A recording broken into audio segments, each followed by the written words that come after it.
dikeringkan, apa pokoknya disayat tipis-tipis itu loh. Dan telur. Apa perbedaannya Bapak Ibu? Selain ayam dan babi ya. Ada yang tahu? Kalau bacon dibutuhkan sebuah pengorbanan dari seekor babi untuk menjadi bacon, potongan-potongan daging itu. Kalau telur, apakah ayamnya harus mati dulu Bapak Ibu? Tidak. Tapi ayam terlibat dalam proses keluarnya telur. Tapi kalau bacon, si babi ini harus mati. Si babi ini harus menyerahkan dirinya. Agar orang-orang dapat menikmati bacon ini.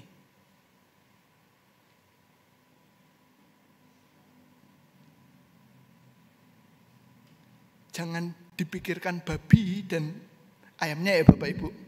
Tetapi peran yang ada di dalamnya. Bagaimana proses untuk menjadi keduanya itu.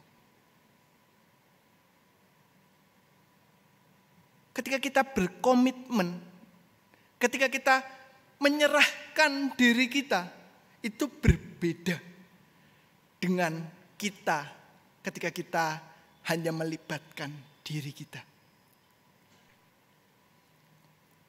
Saya alami dalam perkuliahan saya, yaitu saat saya mengerjakan tugas kelompok. Tak jarang ada teman yang hanya ikut nama.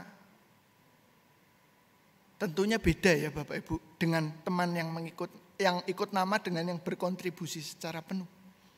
Hasilnya itu beda. Ketika kita melihat bahwa mengikut Yesus bukanlah sekedar hanya melibatkan diri. Mengikut Yesus berarti berkomitmen untuk menyerahkan diri. Mengikut Yesus berarti berkomitmen untuk menyerahkan kesempatan waktu kita untuk mengenal siapa Yesus. Kita berkomitmen bersama-sama untuk hidup dalam pembaharuan. Kita berkomitmen menyerahkan diri kita untuk Dia berkarya di dunia ini. Dalam bacaan kita yang kedua, yang terambil dari 1 Korintus 1 ayat 1 sampai 9, Paulus ini berbicara kepada jemaat di Korintus pada saat itu. Bahwa mereka itu telah dipanggil. Mereka telah dikuduskan. Kudus artinya dalam bahasa Yunani itu agios Bapak Ibu. Ini berarti secara harafiah dikhususkan. Melalui panggilan Allah ini, jemaat di Korintus diajak untuk hidup dalam kehidupan yang baru. Hidup baru di sini. Bukan sekedar kita terlibat saja. Hidup baru di sini adalah sebuah komitmen kita.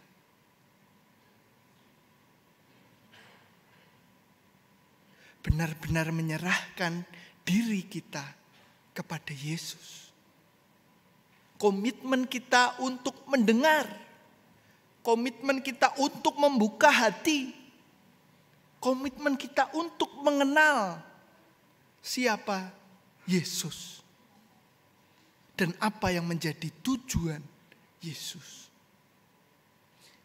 Ketika kita sudah dibaptis, dibaharui, senantiasa dalam perjamuan kudus, tetapi kita kembali dalam realita kehidupan kita yang gitu-gitu aja, stagnan.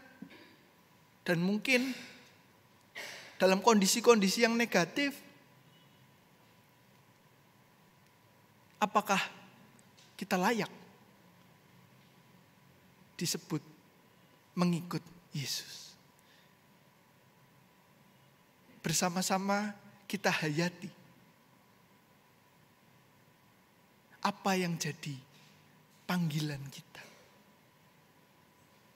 Menjadi orang Kristen bukan hanya sekedar dibaptis, bukan hanya sekedar menjadi anggota, melainkan menyatakan kasih Allah di dunia ini. Mengikut Yesus sendiri berarti merupakan sebuah komitmen. Penyerahan diri.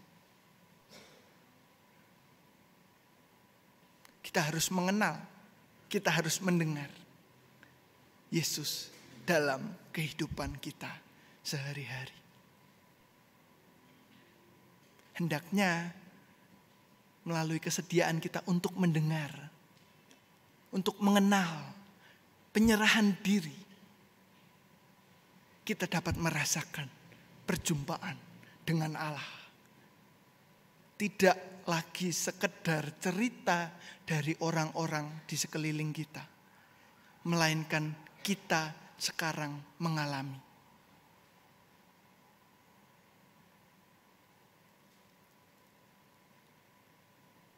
Selamat mendengar, selamat mengenal, dan selamat mengikuti Yesus. Amin.